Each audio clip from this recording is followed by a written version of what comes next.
Bonjour et bienvenue sur le podcast One Thing in a French Day.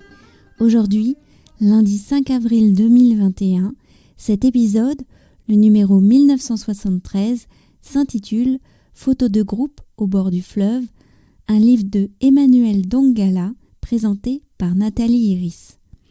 Je m'appelle Laetitia, je suis française, j'habite près de Paris et je vous raconte au travers de ce podcast un petit bout de ma journée. Abonnez-vous pour recevoir le texte du podcast ou plus, comme les notes, les tournures de phrases utiles, les conjugaisons au subjonctif ou encore les photos sur onethinginafrenchday.com. Je suis en train de lire le livre que nous présente aujourd'hui Nathalie Iris. C'est un livre qui me plaît, il sonne vrai dans tous les détails et les situations. En même temps, il fait chaud au cœur. On sent que l'auteur aime ses personnages. Tous les livres que nous présente Nathalie Iris sont disponibles au format numérique. Vous pouvez les commander directement auprès d'elle. Tout est expliqué sur le site du podcast. Avant de retrouver Nathalie, un petit mot autour du subjonctif. Cela fait maintenant de nombreuses semaines que nous traquons le subjonctif dans les textes du podcast avec les abonnés à la newsletter avec les notes. Nous allons passer à une partie plus active. Nous allons passer de la théorie à la pratique. Ce sera à vous de jouer, c'est le moment du défi subjonctif. Toutes les infos sont également sur le site du podcast. Allez, retrouvons Nathalie. Bonjour Nathalie, comment allez-vous ? Bonjour Laetitia, ça va toujours aussi bien. Je suis toujours aussi heureuse de vous retrouver dans ma petite librairie. Le plaisir est partagé. Quel livre allez-vous nous présenter aujourd'hui ? Alors aujourd'hui, je suis tombée par hasard sur un livre de poche qui s'appelle « Photos de groupe au bord du fleuve » et qui est écrit en français par Emmanuel Dongala. Emmanuel Dongala est congolais et ce livre se passe d'ailleurs au Congo. On est en présence d'un groupe de femmes qui vivent dans un petit village. Et en fait, leur travail consiste à casser des pierres en tout petits morceaux pour en faire du gravier pour les aéroports. Et donc, déjà, il y a toute une ambiance entre femmes, de ces femmes qui font un travail dur puisqu'elles vendent leurs sacs de gravier à des entrepreneurs, à des bâtisseurs en quelque sorte. Et puis, en fait, ces hommes ne payent pas le prix qu'ils devraient payer pour ces sacs de gravier. Et très vite, les jeunes femmes vont décider d'exiger une augmentation. Et évidemment, ça ne va pas se passer aussi facilement que ça. Et c'est tout l'enjeu du livre. C'est-à-dire que ces femmes qui sont habituées à être soumises vont se révolter pour leur bien-être, pour le bien-être de leurs enfants.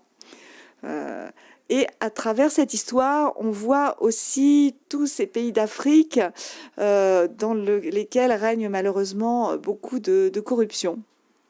C'est un livre aussi qui est assez drôle finalement, parce que ces femmes qui ne se connaissaient pas plus que ça, en fait, elles se connaissaient au quotidien, mais elles ne connaissaient pas leurs ressources intimes. Et il se trouve que elles vont mettre toute leur énergie et devenir de plus en plus liées les unes aux autres. Une belle histoire d'amitié alors. Oui, une belle histoire d'amitié, une belle histoire de courage aussi. Et comment décririez-vous le style d'Emmanuel Dongala ? C'est un style assez simple, facile à lire. Vraiment, je choisis à chaque fois des livres qui ne sont pas compliqués pour que les auditeurs aient le plaisir de lire. En revanche, c'est un gros livre, je crois qu'il fait plus de 400 pages. Donc, il faut avoir envie de lire, mais c'est aussi intéressant parce que il y a beaucoup d'écrivains qui sont francophones, donc des écrivains qui n'habitent pas forcément en France, mais qui ont vécu dans des pays pour lesquels la langue française est particulièrement importante et présente. Nathalie, vous avez dit que vous avez découvert ce livre par hasard. Comment découvre-t-on quand on est libraire un livre par hasard ? Eh bien, en fait, c'est une de mes libraires, une des personnes qui travaille avec moi, qui m'a dit: Ah, mais récemment, j'ai vu sur un réseau un livre et je l'ai lu et ça m'a plu et tu devrais le lire. Voilà. Alors, pourquoi je dis par hasard? Parce que nous, les libraires, finalement, nous sommes obligés presque de lire les livres qui vont sortir, les livres d'actualité. Ce livre n'est pas un livre d'actualité, c'est un livre qui a été publié déjà il y a quelques années. Et c'est assez agréable justement de sortir un peu de cette obligation de lecture de nouveautés. Vous êtes échappée sur le long au bord du fleuve en fait. Oui, c'est ça, il y avait ce double plaisir-là, exactement. Merci beaucoup Nathalie pour ce voyage au Congo. Eh bien, à bientôt au Congo. À bientôt. One Thing in a French Day, c'est fini pour aujourd'hui. Je vous retrouve mercredi pour un nouvel épisode du podcast. Avec Pauline, je crois. À bientôt et au revoir.